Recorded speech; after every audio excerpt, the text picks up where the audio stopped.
우리 하나님의 말씀 히브리서 10장 23절로 25절 말씀 보겠습니다. 히브리서 10장 23절로 25절 말씀입니다. 제가 가지고 있는 성경책은 신약성경 364페이지입니다. 히브리서 10장 23절로 25절 말씀입니다. 우리 같이 한번 읽겠습니다. 또 약속하신 이는 믿으시니 우리가 믿는 도리의 소망을 움직이지 말고 굳게 잡고 서로 돌아보아 사랑과 선행을 격려하며 모이기를 피하는 어떤 사람의 습관과 같이 하지 말고 오직 권하여 그날이 가까움을 볼수록 더욱 그리하자. 아멘. 엘빈 토플러라는 사람이 1970년 전에 썼던 책이 있습니다. 미래의 충격이라는 책인데요. 이 책을 보면 앞으로 지구촌은 강자와 약자 대신에 빠른 자와 느린 자가로 구분이 될 것이다. 빠르면 승리하는 자가 될 것이고 느리면 패배하는 자가 될 것이다 라고 이렇게 예언을 했습니다. 정말 이 말대로 이 시대가 어때요? 빨라졌어요. 그래서 어떤 외국인들은 그런 얘기를 하더라고요. 이 빠른 시대가 되니까 누가 제일 잘 나가냐면 바로 한국 사람들이 잘 나간답니다. 여러분 외국에 나가면 장사하는 사람들이 한국 사람한테 한국말을 할 때 쓰는 말이 있어요. 제일 많이 쓰는 말. 뭘까요? 빨리빨리. 우리 한국 사람들은 되게 빨리빨리를 되게 좋아하잖아요. 그래서 우리나라가 인터넷 이 보급률도 세계적이고 옛날에 이 국민연금을 시작할 때도 우리나라가 진짜 더 빨랐다고 합니다. 우리나라는 전국적으로 통신도 많이 깔려져 있고 우리나라 하든 뭐든지 하면 뭐예요? 빨리빨리. 처음에는 이 빨리빨리가 많은 사람들에게 인식이 좋지는 않았어요. 건물을 지을 때도 빨리빨리 져서 뭐 부실이 많다는 등 많은 얘기가 있었지만 요즘은 오히려 우리 한국의 이런 문화들이 세계를 선도하는 그런 문화가 되었다라고 이야기를 합니다. 이처럼 이 빠른 시대, 그리고 아시는 것처럼 뭐 인터넷이라든지 뭐 이런 모든 것들이 다 빠른 시대에 맞춰서 세팅이 되다 보니까 사람들이 빨리빨리 하는 것을 다 좋아합니다. 그래서 돈도 어떻게 벌고 싶어요? 사람들이 빨리빨리 벌고 싶어요. 그래서 요즘 젊은 사람들은 다 어떻게 합니까? 옛날처럼 통장에 돈을 안 넣어놓고 어디 돈 넣어놔요? 뭐 코인이라든지 주식이라든지 죄송하지만 한마디로 말하면 속된 말로 말하면 한 방으로 넣어요. 한 방. 어떻게 해요? 한 번에 큰 부자 돼서 뭐 하고 싶은 거예요? 그냥 편하게 살고 싶은 것이죠. 그래서 요즘도 젊은 사람들이 통장에 푹 하나 뭐 코인이 됐던 뭐 주식이 됐던 뭐가 됐든 해서 막 몇백억 아니면 뭐 엄청난 돈을 벌어서 노후를 즐기고 싶어 하는 것이 요즘 사람들의 마음이죠. 오늘 여러분은 어떻습니까? 여러분도 그렇게 빠른 시대에 빨리 뭔가 되고 싶은가요? 근데 오늘 이 성경은 우리 그리스도인들에게 이 빠른 시대에 천천히 가야 할 것을 우리에게 이야기를 하고 있습니다. 자, 그렇다면 오늘 성경은 이 빠른 시대에 우리가 어떤 모습으로 신앙생활을 해야 될지 오늘 히브리서 10장 23절로 25절에서 우리에게 정답을 주고 있습니다. 오늘 그렇다면 오늘 하나님은 우리가 이 빠른 시대에 어떻게 우리가 신앙생활을 해야 할까요? 첫 번째로 오늘 23절을 보니까 우리에게 굳은 믿음으로 살아라 라고 이야기를 합니다. 우리 23절 같이 한번 읽어보겠습니다. 시작. 또 약속하신 이는 믿으시니 우리가 믿는 도리의 소망은 움직이지 말며 굳게 잡고. 그래서 이 굳게라는 단어는 흔들림 없이 어떻게 하는 거예요? 올바르게 서서 바로 신앙생활을 감당하라는 것이죠. 오늘 이 시대는 불안한 시대입니다. 그래서 여러분 아시는 것처럼 이 시대가 어떤 시대예요? 불안한 세대. 막 우리 지난번에 목사님이 예전에 설교에도 그런 책을 보여주시면서 설교를 하신 적이 있는데 불안 세대라는 이야기를 하면서 사람들이 불안한 거예요. 자신의 미래가 불안하고 자신의 삶이 불안하니까 아까 말씀드렸던 것처럼 어디에 투자를 해요? 막 코인이라든지. 왜? 한방 투자해서 뭐 하고 싶은 거예요? 이 불안한 나의 인생을 아주 평탄한 인생으로 맡기고 싶은 거죠. 사람들은 불안함 속에서 살아가요. 오늘 여기 있는 분들도 나도 모르게 그 불안함 속에 건강의 불안함, 어떤 물질의 불안함, 내 앞으로의 앞날에 대한 불안함. 제가 여러분들 종종 말씀드리지만 저도 마찬가지죠. 저도 내 인생에 앞으로 어떻게 내 인생이 펼쳐질까. 지금 50이 넘었는데 내 인생은 어떻게 될까? 막 남들처럼 뭔가 세팅이 되어 있고 준비가 되어 있다면 좋을 텐데 뭐 그것이 준비가 안 되어 있는 상태라면 인간은 어떻게 해요? 불안할 수밖에 없죠. 누군가 나에게 진짜 평생 먹을 거를 제공해주고 흔히 말하면 돈을 제공해주고 내 통장에 따박따박 진짜 한 뭐 몇백만 원씩 들어온다면 조금 낫겠지만 근데 사실 우리가 그런 인생들을 살 수 있다라는 보장이 없으니까 사람들은 뭐예요? 불안한 거죠. 뭐 물론 그렇게 돈이 들어와도 내 자녀의 삶, 내 손주들의 삶이 뭔가 안정이 안 되면 부모는 또 어때요? 불안한 거예요. 그러다 보니까 늘 우리는 어떻게 살아가요? 불안하게 살아가잖아요. 근데 오늘 성경은 이 불안함 속에서 우리에게 뭐라고 표현하냐면 소망을 움직이지 말며 굳게 잡고라는 표현을 썼어요. 이 말은 흔들리지 말고 하나님을 믿으면서 어떻게 해요? 흔들리지 말라는 것이죠. 근데 대부분의 그리스도인들은 이 굳건한 믿음을 갖는 것이 쉽지 않습니다. 늘 우리는 흔들려요. 어제는 굳건했는데 뭔가 조금 곤란한 상황이 우리에게 닥쳐오면 우리는 여전히 흔들리는 갈대어처럼 이리 흔들 저리 흔들 이런 모습으로 살아가고 있다는 것이죠.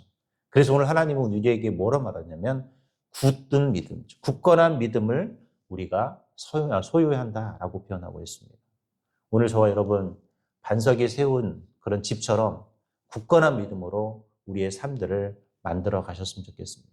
뿐만 아니라 우리의 믿음도 어디에 세워야 될까요? 믿음의 반석 위에 세우시기 바랍니다. 그래서 어떤 풍랑과 어떤 역경과 어떤 고난이 와도 흔들리지 않고 오직 굳건한 그 반석 위에 세워진 믿음으로 우리의 신앙생활들을 감당해 나갈 수 있기를 바랍니다. 두 번째로 오늘 이런 시대에 우리는 무엇을 해야 되냐? 내 이웃을 사랑할 수 있어야 합니다. 우리 24절 같이 한번 읽어보겠습니다. 같이 한번 읽겠습니다. 시작. 서로 돌아보아 사랑과 선행을 격려하며 뭐라고 그랬어요? 서로 돌아보아 사랑과 선행을 격려하라고 했습니다. 요즘 같은 시대를 정말 개인주의가 아주 극에 달한 시대라고 해요. 나 외에는 생각하지 않고 내 가족 외에는 생각하지 않는 시대. 그러니까 나만 좋으면 되고 내 가족만 좋으면 좋은 것이죠. 제가 어떤 곳에 차를 한 잔 마시러 갔는데 아이가 계속해서 어떤 음식점을 갔는데 계속 엄마를 불러요. 엄마, 엄마. 근데 몇 번은 괜찮은데 계속 다른 사람들이 밥을 먹고 있으면 아빠가 앉아 있었거든요. 그러면 어떻게 해야 될까요? 좀 조용히 시켜도 되잖아요. 엄마가 어제 지금 뭐 음식 뭘 가지러 간 것 같은데. 그러면 아빠 입장에서는 뭐 하면 됩니까? 애가 자꾸 큰 소리로 얘기를 하니까 여러 사람이 있는 상태라면 엄마를 부르는 건 뭐 이해를 할 수 있지만 좀 시끄러웠거든요. 계속 엄마, 엄마, 엄마 계속 부르니까 약간 처음에는 그냥 엄마를 찾나 보다 했는데 계속 부르니까 우리 같으면 어떻게 하겠어요? 조금 조용히 시키세요. 왜? 남을 위해서, 배려를 위해서 좀 조용히 시키세요. 엄마 올 거니까 좀 기다려. 조용하면 될 것 같아. 이렇게 말해줄 수 있잖아요. 근데 끝까지 얘가 엄마 올 때까지 엄마 부르는데 가만히 있더라고요. 아빠는 자기 밥만 먹고 있고. 그래서 속으로 욕했어요. 밥 먹는데, 좀 조용히 좀 하지. 계속 엄마 부르는데, 아빠는 도대체 뭐 하는 거지?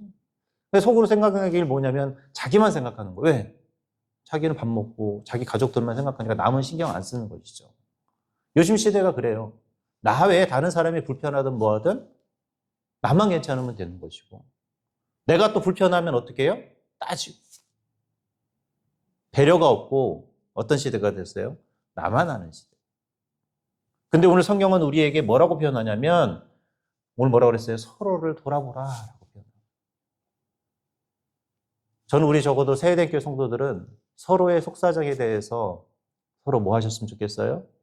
기도해주고 서로를 돌아볼 수 있었으면 좋겠습니다. 교회는 공동체예요. 교회는 당신은 당신이고 나는 나다. 이런 공동체가 아니고 서로를 돌아보는 공동체입니다. 그래서 여러분 교회에는 무슨 기도가 있냐면 중보기도라는 말이 있어요. 그걸 다른 말로 도구기도라고 표현을 하는데 오늘 왜 중보기도가 왜 필요합니까? 중보기도는 내 성도의 우리 같은 성도의 기도의 제목을 뭐 하는 거예요? 나누는 거예요. 제가 가끔 그런 얘기를 해요. 우리 성도님들한테 우리 교육자들을 놀리게 하면 안 된다고 그래요. 우리 교육자들이 왜 필요하죠? 여러분, 우리 동탄 제가 담당하고 있는 25, 26 교구의 교육자인데 왜 제가 여러분한테 필요해요? 뭐 때문에 필요할까요? 그냥 담당 교육자니까 우리의 그 컴플레인만 받아주면 되는 걸까요? 그럼 저는 교육자를 놀려서는 안 된다고 생각하는 게 뭐냐면 교육자들하고는 자꾸 기도하게 해야 돼요. 어떻게 해요? 기도 제목을 주셔야 돼요. 막 우리 핸드폰에는요, 여러분의 기도 제목으로 가득가득 차요. 근데 물어보지 않는 이상은 절대 기도 제목을 얘기 안 해주세요. 제가 막 여러 교구를 다니면서도 제발 우리 교육자들을 만들어가는 건 성도님이다. 여러분, 교육자를 영적으로 만드는 것도 여러분 성도들의 몫이에요. 자꾸 여러분들이 기도 제목을 줘야 교육자들이 뭐 할까요? 기도하는 거예요. 자꾸 교육자들한테 기도 제목을 안 주면 교육자들도 누구 말을 왜 기도할까요? 나 말을 왜 기도하는 거예요? 왜? 기도하다 보면 없으면 내 거 기도해야지 뭐 누구를 위해서 기도하겠어요? 여러분, 교육자들을 여러분에게 보낸 이유는 여러분을 위해서 같이 뭐 하라? 기도해 주라고. 또 여러분과 같이 어떤 교구에 속해 있는 교구의 동역자가 됐다라는 건 같이 뭐 하라는 거예요? 자신의 아픔을 나누고 아니면 또 좋은 일이 있으면 좋은 일을 나누고 서로 나누기 위해서 서로를 하나님께서 하나의 공동체로 만들어 주신 거예요. 근데 우리는 그냥 단순히 교구 식구. 특히 우리 이 동탄교구 같은 경우는 어때요? 여기도 오는 사람도 있지만 대부분 또 본성전에 가는 사람이고. 우리 보니까 이게 본성전에 가는 사람 따로, 여기 오는 사람 따로 하다 보니까 우리가 서로 만날 일이 거의 없어요. 그러다 보니까 전도 모임 오시는 분 외에는, 교구 모임 오시는 분 외에는 서로 이게 교제가 많지는 않은데, 저는 늘 우리가 서로 이 기도 제목들을 많이 나눴으면 좀 좋겠어요. 여러분들이 정말 작은 기도 제목이라도 교육자들하고도 나누고, 또 여러분들 우리 단톡방에 올려서 아니면 필요하면 우리 교육자들한테 보내주면 저희들이 정리해서라도 같이 서로 좀 기도 제목을 나눌 수 있는. 이게 뭐냐? 오늘 성경에서 말하면 서로 돌아보는 것이죠. 기도 제목 안에는 그 사람의 필요가 담겨져 있고 또 그 사람이 무엇을 원하는지가 담겨져 있기 때문에 그래요. 오늘 저는 저희 모두가 그런 서로의 사랑의 공동체가 될 수 있길 바랍니다.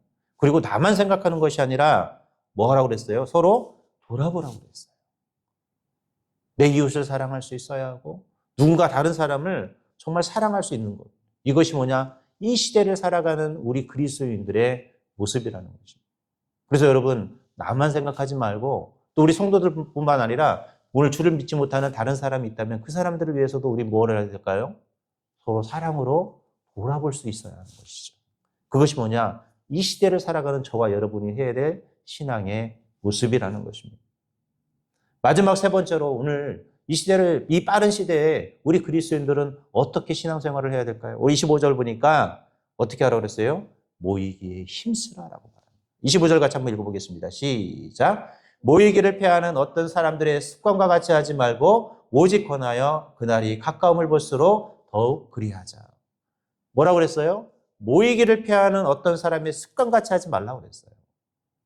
요즘은 뭐 모인다고 그러면 안 모여요. 진짜 안 모여요. 예배 오라고 그래도 유튜브로 드린다고 안 오고, 교회 오라고 해도 바쁘다고 안 오고, 교회 무슨 교구 모임 있어도 다 이유와 핑계가 있어요. 근데 제가 보니까 정말 작정을 하면 내가 못 올 곳이 없더라고요. 그렇잖아요, 여러분. 내가 어떤 정말 목적이 있는 그런 곳이라면 여러분 시간을 내서라도 가고, 시간을 내서라도 뭐예요? 내가 참여를 해요. 근데 내 마음이 없으면 어떻게 해요? 참여를 안 하죠. 특히 예배가 그래요, 예배. 많은 사람들이 예배에 동참하라고 말하면 오지 않아요. 왜요? 귀찮은 거예요. 그냥 조용히 예배. 저는 예전에 그 작은 교회에서 사역할 때 이 큰 교회에 대한 얘기들을 많이 들었거든요. 큰 교회는 숨어 다니기 너무 좋대는 신앙생활하기.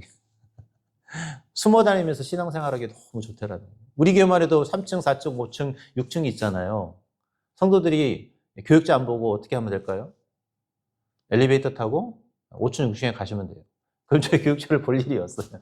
3층에 오시는 분들이 막 몰래 그냥 4층, 5층 막 몰래 그냥 엘리베이터 타고 가든 걸어가든 그냥 가버리면 왔는지 안 왔는지 구별이 안 되는 거죠. 저희 교육. 제가 그래서 처음에는 그게 될까 그랬는데 제가 막상 우리 세대교회에서 사역을 해보니까 5층, 6층으로 가버리면 얼굴 볼 일이 없는 거예요. 이분이 왔는지 파악도 안 되고 왔다고 연락을 하면 그냥 왔습니다. 이렇게만 끝인데 진짜 왔는지 안 왔는지도 모르고. 오늘 이런 시대가 된 거죠. 누가 왔는지, 누가 신앙생활을 어떻게 하는지 판단할 수도 없는 시대. 그저 그냥 예배만 드리고 있는, 예배도 잘 드리면 참 좋은데 그 예배를 그렇게 드리는 분들은 대부분 잘 못 드리는 경우가 되게 많아요. 저는 여기 있는 분들이 정말 모이게 늘 날마다 힘쓰셨으면 좋겠어요. 성경이 이 마지막 때를 바라보면서 했던 이 예언이 요즘 사실 성취가 되고 있는 것 같아요. 모이기를 피하는 어떤 사람들의 습관 가치라고 그랬는데 안 모이기 시작하면 사람들이 습관처럼 모이는 것을 싫어하게 돼요. 우린 자꾸 뭘 하셔야 될까요? 같이 모여야 돼요. 왜? 서로를 돌아보려면, 서로의 기도 제목을 나누려면 뭐 하셔야 돼요? 같이 모여야 된다. 자꾸 모이는 것을 싫어하고 모이는 것을 해파려는 그런 모습으로 우리는 살아가면 안 됩니다. 오늘 성경에 뭐라고 그래요? 오직 권하여 그날이 가까움을 볼수록 더욱 그리하자라고 그랬어요. 그러니까 때가 되면 될수록 더 모이게 사람들이 힘쓰지 않으니까 모이는 것을 더 뭐 하라고 그랬어요? 힘써야 한다라는 거예요. 그것이 예배의 자리 되었던, 전도의 자리가 되었던, 봉사의 자리가 되었던, 헌신의 자리가 되었던, 날마다 모여서 뭘 해야 됩니까? 같이 힘써야 한다는 거예요. 오늘 저와 여러분이 더 날마다 그래서 모이기에 힘써 주셨으면 좋겠어요. 제가 우리 이제 세대교회 온 지 9년이 되었는데 제가 봉선정로에 있을 때도 그렇지만 특별히 이 새벽 예배를 보면서 좀 안타까울 때가 있어요. 왜 안타깝냐면 처음에 새벽 예배 와서 예배를 인도할 때는 그래도 제가 일부를 많이 했었거든요. 일부 때 5시에도 성도들이 정말 많이 왔어요. 와서 기도도 많이 하고 가시더라고요. 2부, 3부 마찬가지로. 그래도 이 비전홀에 가면 성도들이 어느 정도 찾는데 코로나 이후에 성도들이 거의 없어요. 1부도 그렇고 2부도 그 넓은 성전에 그 많은 성도들이 몇 명 키우지 못하는 것이죠. 제가 우리 동탄 지성전에 와서도 처음 봤을 때 제가 그래서 우리 동탄 지성전 50명 새벽 예배 운동을 하자고 했던 게 점점점 우리가 모이게 힘쓰지 않고 또 기도하기에 힘쓰지 않다 보니 우리의 그 목적들이 점점 상실하고 이것이 점점점 옅어지다 보면 정말 우리의 신앙을 잃어버릴 것 같은 거예요. 그래서 우리가 정말 모여야겠다. 모이는데 힘써야겠다. 그래서 우리가 새벽 예배 50명 운동하자 막 했거든요. 그래도 감사하게 여러분들이 그래도 힘써 주셔서 처음보다는 더 많이 나오고 계시지만 우리가 정말 이 시대를 바라보면서 여러분들 좀 상황을 보셨으면 좋겠어요. 그 사람들이 정말 교회라도 나가면 좋은 사람들인데 대부분 교회를 안 나가고 엉뚱한 짓을 하는 사람들이 되게 많아요. 우리가 자리를 폈다 왔다 하지만 그럼 그분들이 다른 교회 가서 예배를 드리느냐? 그렇지 않다라는 거예요. 오늘 마지막 때가 되면 될수록 어떻게 하다 우리는 모이기에 힘쓰는 자들이 되시기 바랍니다. 이제 말씀을 맺도록 하겠습니다. 이 시대는 정말 빠른 시대예요. 모든 것이 빨리빨리. 심지어는 개인의 시대입니다. 남은 배려하지 않고 나만 잘 되면 좋고 나만 잘 먹고 잘 살면 되는 시대예요. 그리고 사람들은 모이지 않는 시대입니다. 이럴 때 우리는 믿음을 굳게 하는 자가 되었으면 좋겠고 우리는 어떻게 하셔야 될까요? 우리는 서로 사랑으로 돌보는 믿음의 공동체가 되었으면 좋겠고 무엇보다도 우리는 날마다 모이기에 힘쓰는 그리스도인들이 될 수 있기를 바랍니다. 적어도 우리 이곳에서 주님의 말씀을 들은 저와 여러분들은 그런 믿음을 가지고 정말 이 빠른 시대에 정말 우리는 그리스도인으로서 굳건한 반석에 세워지고 정말 내 이웃을 내 몸과 같이 사랑할 수 있는 그리스도인도 되고 언제나 모이기에 힘쓰는 그리스도인이 되어 정말 이 시대를 이겨낼 수 있는 믿음의 귀한 사람들이 될 수 있기를 주님의 이름으로 기도하겠습니다.